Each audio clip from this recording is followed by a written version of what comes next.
Hoy toca hablar sobre los prejuicios religiosos. Para esta ocasión, les compartiré fragmentos del libro La sabiduría de Abdul-Bahá, libro que recopila sus conferencias en París en el año de 1911. Él nos dice lo siguiente en torno a los prejuicios religiosos. Desde el comienzo de la historia de la humanidad hasta nuestros días, varias religiones del mundo se han anatematizado entre sí y se han acusado unas a otras de falsedad. Se han despreciado entre ellas severamente, ejerciendo mutua aversión y rencor. Consideremos la historia de las guerras religiosas. Una de las mayores de ellas, la de las cruzadas. Se extendió durante un periodo de 200 años. Algunas veces los cruzados eran los victoriosos, matando y saqueando, tomando cautivos a los mahometanos. Otras veces los musulmanes eran los victoriosos, infligiendo a su turno matanzas y ruinas sobre los invasores. Así continuaron durante 2 siglos, alternativamente, luchando con furia o cediendo en su debilidad, hasta que los religiosos europeos se retiraron de Oriente, dejando tras de ellos las cenizas de la desolación y encontrando a sus propios países en una condición de turbulencia y rebelión. Y esta fue solo una de las guerras santas. Las guerras religiosas han sido muchas. 900,000 mártires de la causa protestante fue el precio del conflicto entre esta secta del cristianismo y los católicos. Y en nombre de la religión.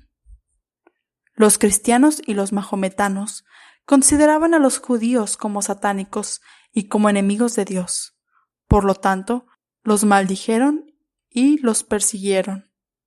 Gran número de judíos fueron muertos, sus casas incendiadas y saqueadas, sus hijos llevados al cautiverio. Los judíos, por su parte, consideraban a los cristianos como infieles y a los mahometanos como enemigos y destructores de las leyes de Moisés. Por lo tanto, clamaban venganza contra ellos y los maldicen aún hoy día. Cuando la luz de Bahá'u'lláh apareció en el Oriente, él proclamó la promesa de la unidad de la humanidad. Se dirigió a todo el género humano diciendo: «Vosotros todos sois frutos de un solo árbol. No hay 2 árboles, uno de la divina misericordia y otro de Satanás. Debemos, pues, tener el más grande amor los unos por los otros. No debemos considerar a ningún grupo como la gente de Satanás, sino considerar a todos como siervos de un solo Dios. A lo sumo se trata de esto. Algunos no saben y deben ser guiados y enseñados. Otros son ignorantes y deben ser informados. Algunos son como niños y deben ser ayudados para que alcancen la madurez. Otros están dolientes. Su condición moral es baja, pero deben ser tratados hasta que su moral sea purificada. Pero el hombre enfermo no debe ser odiado por su enfermedad. El niño no debe ser apartado porque es un niño. El ignorante no debe ser despreciado por su falta de conocimiento. Todos deben ser curados, educados y ayudados con amor. Debe hacerse todo con el objeto de que la humanidad entera viva bajo la sombra de Dios, en la más grande seguridad, en la más elevada felicidad. La base de la enseñanza de Bahá'u'lláh es la unidad de la humanidad, y su mayor deseo fue que el amor y la buena voluntad habitaran en el corazón de los seres humanos. Así como él exhortó al mundo para terminar con las luchas y discordias, así deseo yo explicaros la razón principal de la perturbación entre las naciones. La principal causa es la desfiguración de la religión por parte de sus líderes y maestros. Ellos enseñan a sus seguidores a creer que su propio modelo de religión es el único que agrada a Dios y que los adeptos de cualquier otra creencia están condenados por el amantísimo Padre y privados de su gracia y misericordia. De ahí que surjan entre los pueblos la censura, el desprecio, las disputas y el odio. Si estos prejuicios religiosos pudieran eliminarse completamente, las naciones disfrutarían muy pronto de la paz y concordia. En la actualidad, existen millones de personas que todavía adoran ídolos, y las grandes religiones del mundo están en guerra entre ellas. Durante 1300 años, los cristianos y musulmanes han estado en pugna, cuando, con un mínimo esfuerzo, podrían haber superado sus diferencias y disputas, y la paz y la armonía reinarían entre ellos, y el mundo estaría tranquilo. En el Corán, leemos que Mahoma habló a sus discípulos diciendo: ¿Por qué no creéis en Cristo y en el Evangelio? ¿Por qué no aceptáis a Moisés y a los profetas, ya que, con toda seguridad, la Biblia es el libro de Dios? En verdad, Moisés fue un profeta sublime, y Jesús estaba colmado con el Espíritu Santo. Vino al mundo por medio del poder de Dios, nació del Espíritu Santo y de la Santa Virgen María. María, su madre, era una santa del cielo. Pasaba los días en el templo orando y recibía el sustento de lo alto. Su padre, Zacarías, fue hacia ella preguntándole de dónde recibía el alimento, y María le respondió: de lo alto. Ciertamente, Dios exaltó a María por encima de todas las demás mujeres.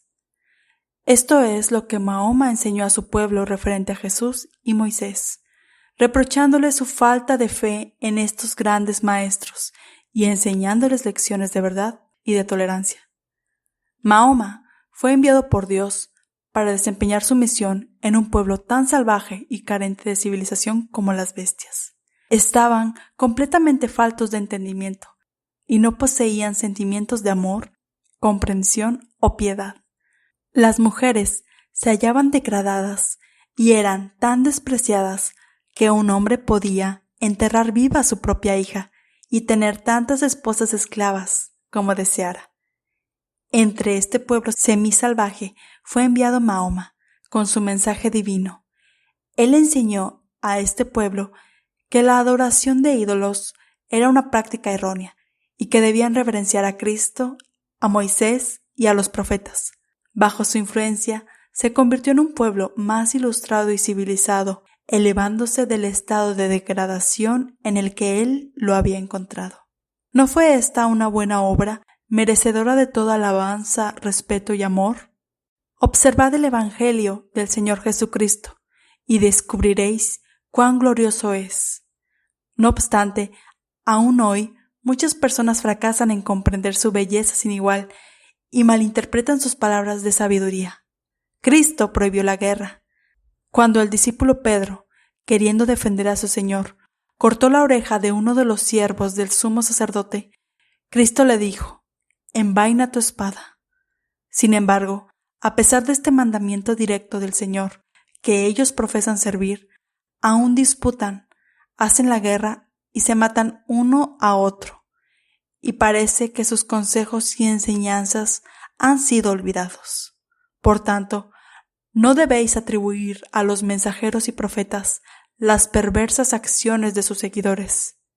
Si los sacerdotes, los maestros y la gente conducen su vida por senderos contrarios a la religión que profesan, ¿es ello acaso por culpa de Cristo o de los demás maestros? Al pueblo del Islam se le enseñó a comprender cómo Jesús vino de Dios y nació del Espíritu, y que debía ser glorificado por todo el mundo. Moisés fue un profeta de Dios y reveló, en su día y para el pueblo al que había sido enviado, el libro de Dios. Mahoma reconoció la sublime grandeza de Cristo y la grandiosidad de Moisés y los profetas. Si el mundo entero tan solo reconociera la grandeza de Mahoma y la de todos los maestros que han descendido del cielo, los enfrentamientos y la discordia desaparecerían muy pronto de la faz de la tierra, y el reino de Dios sería establecido entre los seres humanos. En el pueblo del Islam, quien glorifica a Cristo no se siente humillado por hacerlo. Cristo fue el profeta de los cristianos, Moisés el de los judíos. ¿por qué los seguidores de cada profeta no reconocen y honran también a los demás profetas? Si todos ellos tan solo pudiesen aprender la lección de mutua tolerancia, entendimiento y amor fraternal, la unidad del mundo pronto sería un hecho consumado. Baha'u'lláh pasó su vida enseñando esta lección de amor y unidad. Hagamos a un lado todo prejuicio e intolerancia y esforcémonos con alma y corazón por lograr el entendimiento y la unidad.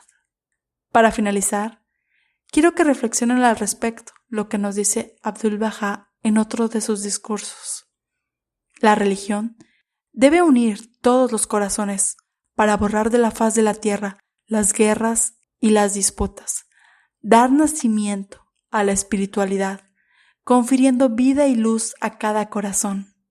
Si la religión se convierte en causa de aversión, odio y división, sería mejor no tener ninguna, y separarse de tal religión sería un verdadero acto religioso, pues es claro que el propósito de una medicina es curar. Pero, si la medicina solo sirve para agravar la enfermedad, mejor es no usarla. Cualquier religión que no sea causa de amor y unidad no puede ser religión. Si les gustó el programa de esta ocasión, suscríbanse al podcast de Enseñanzas Bahá'ís para mantenerse al día, desde la plataforma en que me estén escuchando. Y, para más contenido adicional, pueden visitar el canal de YouTube de Enseñanzas Bahá'í. ¡Hasta la próxima!